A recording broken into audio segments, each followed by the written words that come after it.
Hello YouTube, my name is Rutger Steenbergen, aka De Facto Techno, and in this video I'll share a great mixing tip, and that's backward mixing. Let's get started!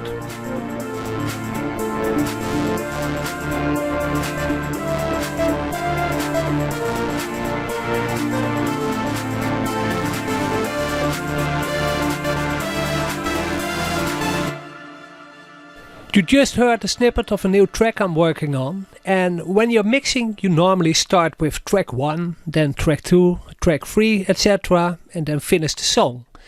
With backward mixing you reverse this procedure, and this is how it works. The first step is assign all tracks of your mix to a mixer channel, and I've done that in my new track. The kick is on mixer channel 1, closed hi-hat channel 2, open hi-hat channel 3, etc. I always color code my channels as well for a quick reference, and well, that's a good start for mixing. Step number 2, make mix buses, and you can see it right here. All percussion samples are routed to a drum bus, and then I can process them there. I have a drum bus, but also a bass bus, a synth bus, pads bus, acoustic instruments bus, vocals and effects. And this way I can mix more easily. All the sounds and all the samples I route to the correct mix bus. Well, the drum sounds to the drum bus, bass sounds to the bass bus, synthesizer sounds to the synth bus, etc. Step number 3, route individual tracks to the correct buses. Well, I've done that already, like you can see right here. Step number 4, insert one or more reference tracks in your project and compare it to your own track. What do you like in the other tracks, professional tracks, and what's your song missing? Well, listen carefully, maybe 3 or 4 tracks, and try to find out what you like in the other tracks. Maybe it's the top end, the low end, the mids. What do you like in the songs, and what do you want to achieve in your song as well? Well, with backward mixing you start, the name says it all, backwards. So you start on the main channel, and I've inserted an EQ plugin here. This is a good Hertz plugin, but you can use your stock EQ as well. Insert an EQ plugin on the master channel and try to catch the feeling of the reference tracks as good as you can. It doesn't have to be perfect yet, just big strokes, and with this plugin I can manipulate the treble, the bass, and here with the airband the highs of the track, and this way I can sculpt the sound. Just big strokes is just fine. Well, I'm trying to achieve kinda the same feel of the reference tracks, and I can do so for the other mix buses as well. So step number 6, do the same with the mix buses.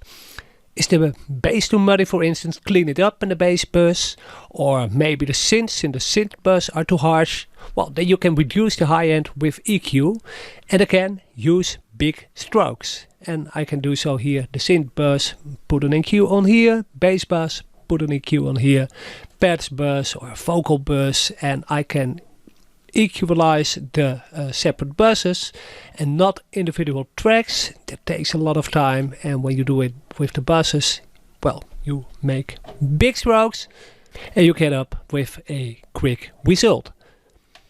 Step number 7, by now hopefully your track is heading into the right direction, and maybe you're 80% or 90% satisfied, and if you aren't, at least you know what you want to achieve with your mix.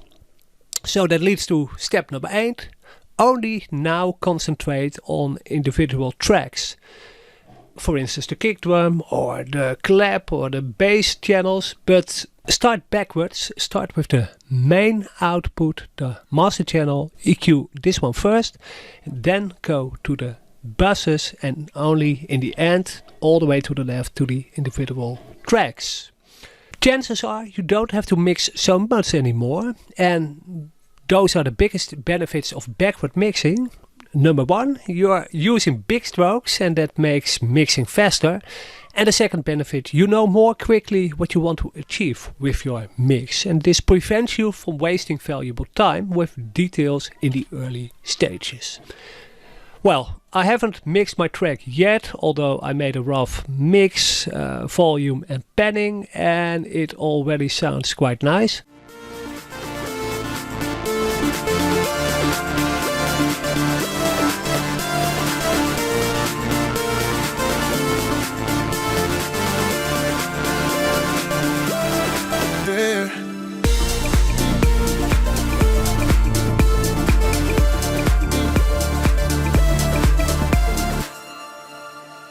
I just made a rough mix. It isn't perfect yet, but with backward mixing I can now change the overall feel of the track with an EQ on the master channel, then EQ and maybe a little compress the bus channels, and only in the end I'm gonna change the individual channels.